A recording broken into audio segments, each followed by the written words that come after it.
नमस्कार प्यारे साथियों, GK with SR Vishnoi channel पर आप सभी विद्यार्थियों का हार्दिक स्वागत है।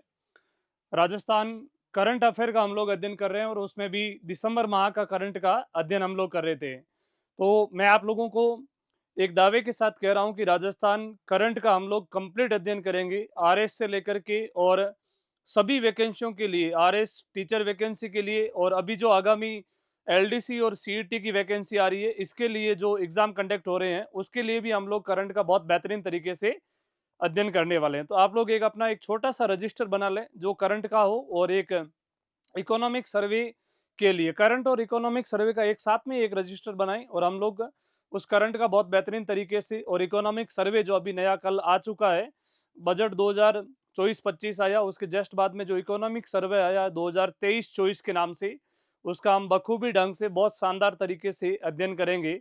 जहाँ-जहाँ से जो प्रश्न कंडक्ट हो सकते हैं, वहाँ से हम लोग इसका अध्ययन करेंगे। तो राजस्थान करंट जीके जिसमें हमने दिसंबर से स्टार्ट किया है और दिसंबर के करंट जीके का अध्ययन समाप्त होने के बाद हम लोग जनवरी, फरवरी, मार्च, अप्रैल, मई, जून, जुलाई यानी इस साल का पूरा करंट पढ़ेंगे और उसके बाद में मंथली हम लोग करंट इस चैनल के माध्यम से पढ़ना शुरू कर देंगे। आप लोग राजस्थान गवर्नमेंट में किसी भी एग्जाम की तैयारी कर रहे हैं, तो इस चैनल के माध्यम से आप लोगों को भरपूर सपोर्ट मिलने वाला है, बेहतरीन सपोर्ट मिलने वाला है।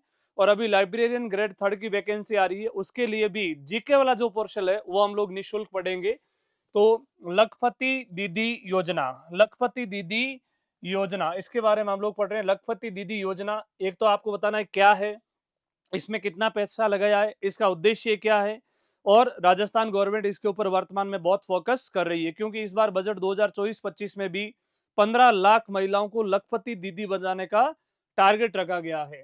तो यह सम्मेलन 23 दिसंबर 2023 को आयोजित हुआ। अगर ये 23 दिसंबर आपको डेट याद नहीं रह रही है, तो आप सिर्फ इतना याद रख लें कि दिसंबर 2023 को यह जैसलमेर में आयोजित हुआ था। मोस्ट इंपोर्टेंट है, कौन से शहर में आयोजित हुआ था? जैसलमेर में। राजस्थान ग्रामीण आजीविका विकास परिषद यानी कि जिसको हम राजीविका के नाम से जानते हैं, इसके तत्वाधान में ये हुआ था। राजस्थान ग्रामीण आजीविका विकास परिषद राजीविका के तत्वाधान में हुआ। इस योजना का उद्देश्य मोस्ट इंपोर्टेंट है, कोई भी योजना लागू होती है तो उसका एक न एक उद्देश्य होता है। इस योजना का उद्देश्य है महिलाओं को आर्थिक रूप से सशक्त बनाना है। इस योजना का उद्देश्य महिलाओं को आर्थिक रूप से सशक्त बनाना इसका उद्देश्य है।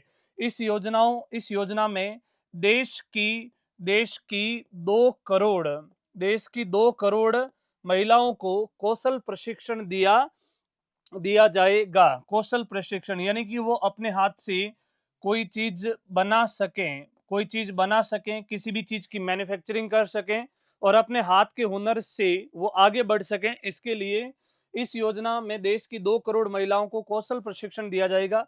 इसके लिए 100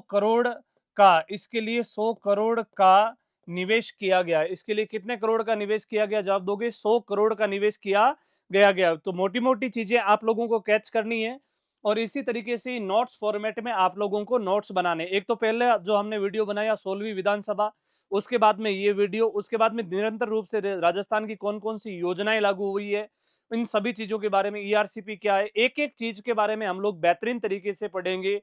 आप लोग मेरे ऊपर बहुत जितना चाहें उतना विश्वास कर सकते हैं। मैं बखूबी तरीके से आप सभी विद्यार्थियों का साथ निभाने वाला हूँ एग्ज़ाम के अंदर और मेहनत जो हम लोग करेंगे, वो बहुत बेहतरीन ढंग से करेंगे और इस तरीके से मेहनत करेंगे कि हम लोग एग्ज़ाम ओरिएंटेड पढ़ेंगे। जो चीज़ हमारे एग्ज़ाम में आती है, उस अप्रोच को हम लोग आगे बढ़ाएँगे और कोशिश करेंगे कि एक सीट के ऊपर हम लोग अपना जो पद स्थापन है, वो सुनिश्चित करें और 2025 के अंदर एक न एक वैकेंसी के अंदर हम लोग जॉइनिंग लेटर पर सिग्नेचर करके और अपनी सेल्फी है, वो खींच करके चढ़ाएँ, ऐसा उद्देश्य, ऐसा टारगेट हम लोग रख रहे हैं। ये लाइन मोस्ट मोस्ट इंपॉर्टेंट है। आगामी विभिन्न परीक्षाओं में इससे संबंधित प्रश्न आएंगे।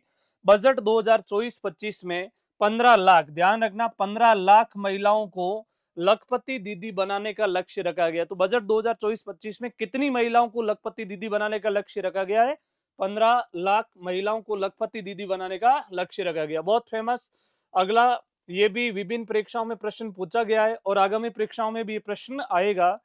दिव्य कृति सिंह को अर्जुन अवार्ड मिला है। आप सभी को विदित है कि अर्जुन अवार्ड है वो खेल से संबंधित है, दिव्य कृतिशीय का संबंध नागौर के पीहे गांव से है, यानी कि इनका जो मूल परिवार है वो कौन से जिले से बिलोंग करता है, तो जवाब दोगे नागौर के पीहे गांव से बिलोंग करता है। हालांकि इनका जो जन्म, शिक्षा दीक्षा सब कुछ जो हुई वो जयपुर शहर में हुई थी। इनका संबंध घुड़सवारी से है, यानी कि दिव्य कृतिशीय का संबंध किससे है, तो जवाब दोगे घुड़सवारी से है। और दिव्य कृतिशीय को अर्जुन अवार्ड दिया है। अर्जुन अवार्ड प्राप्त करने वाली भारत की पहली महिला दिव्य कृतिशीय है। तो राजस्थान के लिए भी ये गौरवान्वित पल था जो दिसंबर के अंदर इनको अवार्ड मिला था। और अपने जो राजस्थान की और महिलाएं और बालिकाएं इस तरीके से खेल में आगे बढ़े और अर्जुन अवार्ड प्राप्त करने के लिए भी मिले, ये भी एक प्रेरणा का कार्य करने वाली कार्य है। तो खेल पुरस्कार अर्जुन अवार्ड, यानी कि अर्जुन अवार्ड है वो किस क्षेत्र में दिया जाता है, जवाब दोगे खेल में। खेल पुरस्कार अर्जुन अवार्ड प्राप्त करने वाली प्रथम महिला है। अर्जुन अवार्ड प्राप्त करने वाली प्रथम महिला है। ध्यान रखना आरएएस के सिलेबस में भी खेल से संबंधित चीजें डाली गई है। थर्ड ग्रेड के एग्जाम में भी जो रीट मेंस का एग्जाम होता है उसमें भी खेल से संबंधित चीजें, कौन सा खिलाड़ी कौन सा खेल खेलता है और हाल ही में कौन से अवार्ड उनको मिले हैं। तो देवेंद्र जाजड़िया, ठीक है, तो इनके बारे में हम लोगों को अध्ययन करना होता है, तो ये चीजें भी वहां पे आपके लिए बहुत हेल्प करेगी। यानी कि दिव्य कृतिशीय का संबंध किस खेल से है, तो जवाब दोगे घुड़सवारी से। किससे हो जाएगा, घुड़सवारी से। इनको एशियाई खेल 2023 जो चीन में आयोजित हुए थे उनमें अच्छा प्रदर्शन करने के कारण अर्जुन अवार्ड दिया है। एशियाई खेलों में इन्होंने अपना अच्छा प्रदर्शन किया, इसलिए इनको कौन सा अवार्ड मिला, जवाब दोगे अर्जुन अवार्ड दिया गया है। उसके बाद में बीकानेर हाउस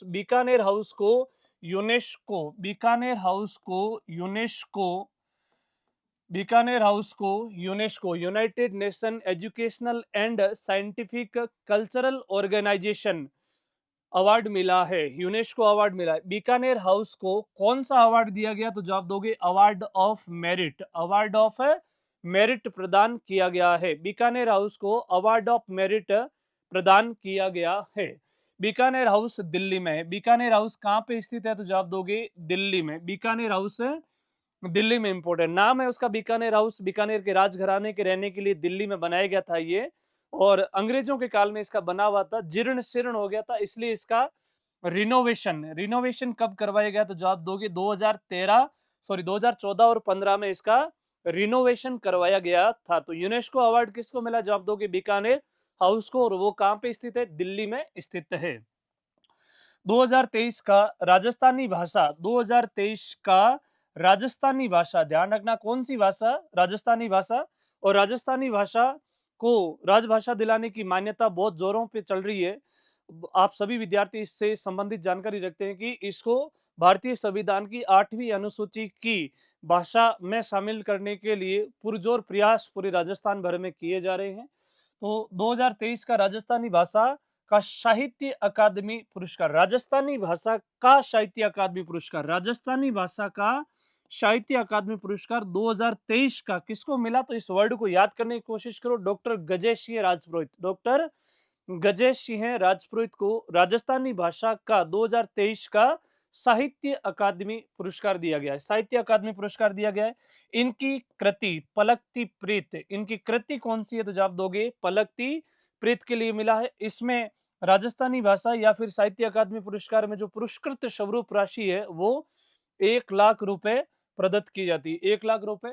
नेक्स्ट, राजस्थान का पहला स्नैक पार्क, अब इससे संबंधित राजस्थान का पहला स्नैक पार्क या शर पार्क कोटा में खोला गया। आप लोग जब जानते हैं कि राजस्थान में विषधारी अभ्यारण्य कौन सा है, तो शेरगढ़ अभ्यारण्य है। रामगढ़ विषधारी अभ्यारण्य बूंदी में है। शेरगढ़ अभ्यारण्य 12 सांपों की शरण स्थली कहलाता है। तो उधर हाड़ौती वाले क्षेत्र के अंदर सर्पों की संख्या ज्यादा भी है, कंपेरेटिव नदियां भी ज्यादा, जंगल भी ज्यादा है। तो राजस्थान में पहला स्नैक पार्क कहां पे खोला गया, जवाब दोगे कोटा में खोला गया है। शिल्प ग्राम उत्सव, आप सभी विद्यार्थियों को पता है कि शिल्प ग्राम उत्सव उदयपुर में मनाया जाता है दिसंबर एंडिंग में, और इसका उद्घाटन करने के लिए प्रथा है कि राजस्थान के राज्यपाल आते हैं, राजस्थान के राज्यपाल इनका उद्घाटन करते हैं। इसका उद्घाटन राजस्थान के राज्यपाल कलराज मिश्र के द्वारा किया गया। पश्चिमी क्षेत्र सांस्कृतिक केंद्र का मुख्यालय भी उदयपुर में ही है, और ये इसके द्वारा आयोजित किया गया था। दूसरी चीज, इकबाल सक्का, ये देखो बहुत फेमस व्यक्ति है पूरे राजस्थान भर में। और फेमस क्यों है पूरे ऑल इंडिया भर में, बहुत छोटी-छोटी नक के ऊपर रख कर के यदि कोई ऐसी मूर्तियाँ बनाते हैं, जैसे वर्ल्ड कप की ट्रॉफी इन्होंने बनाई, जैसे इस नाखून के ऊपर रख कर के और हम बहुत उसमें मैग्नीफाई लेंस से देखते हैं तब जाके वो दिखाई देती है। बहुत छोटी सी छोटी सोने की मूर्तियाँ बनाते हैं। गोल्ड गोल्ड मिनिएचर आर्टिस्ट के लिए फेमस है, यानी कि सोने की बहुत छोटी-छोटी मूर्तियाँ ये बनाते हैं। राम मंदिर का स्वर्ण शिल्प बनाया इन लोगों ने। राम इनका मतलब इकबाल सक्का ने, इनका संबंध उदयपुर से है और इन्होंने राम मंदिर का स्वर्ण शिल्प बनाया। राम मंदिर का छोटा-सा मंदिर बनाया है सोने का। इनका संबंध उदयपुर से है। बूंदी महोत्सव और कुंभलगढ़ महोत्सव, ध्यान रखना, पहले बूंदी महोत्सव आता है, उसके बाद कुंभलगढ़ महोत्सव आता है और उसके बाद में शिल्पग्राम महोत्सव आता है। ये हम लोग राजस्थान में पर्यटन वाले टॉपिक के अंदर पढ़े भी हैं, आगे भी पढ़ेंगे, विभिन्न बैचों में पढ़ चुके हैं और इस सारी चीज़ों की हम लोग जानकारी लेते रहेंगे। तो राजस्थान में दिसंबर माह के करंट के 2 वीडियोज़ हम लोग लेके आए। इंडियन का भी करंट हम लोग बखूबी तरीके से पढ़ेंगे। तो आप सभी विद्यार्थी इसी तरीके की ज़्यादा से ज़्यादा जानकारी प्राप्त करने के लिए और एग्ज़ाम ओरिएंटेड करंट जीके और दूसरा कंप्लीट जीके हैंड रिटन पढ़ने के लिए, या फिर वो चीज़ें हमें पढ़नी है जो निःशुल्क रूप से मैं आप लोगों को पढ़ाऊँगा। मैं मेरी मेहनत करूँगा दमदार तरीके से और आप लोगों तक वो चीज़ें पहुँचाऊँगा। स्कूल का भी मैनेज करना है मुझे, ऑफ़लाइन क्लासें भी मैनेज करनी है, साथ ही साथ आप सभी विद्यार्थियों तक भी कंटेंट मुझे अवेलेबल करवाना है। ये मेरा एक दायित्व है, मेरी लायबिलिटीज़ है और मैं मेहनत करूँगा। मुझे इंटरेस्ट है इस चीज़ के अंदर, मुझे शौक है पढ़ने और पढ़ाने का, तो इसके प्रति मैं काम करता रहूँगा हमेशा-हमेशा के लिए। आप सभी विद्यार्थियों का बहुत-बहुत ज़्यादा ऋणी रहूँगा। आप सभी विद्यार्थी इस सेशन को ज़्यादा से ज़्यादा, जीके विथ सईराम बिश्नोई चैनल है, आप इसको दूसरे विद्यार्थियों तक भी पहुँचाएँ।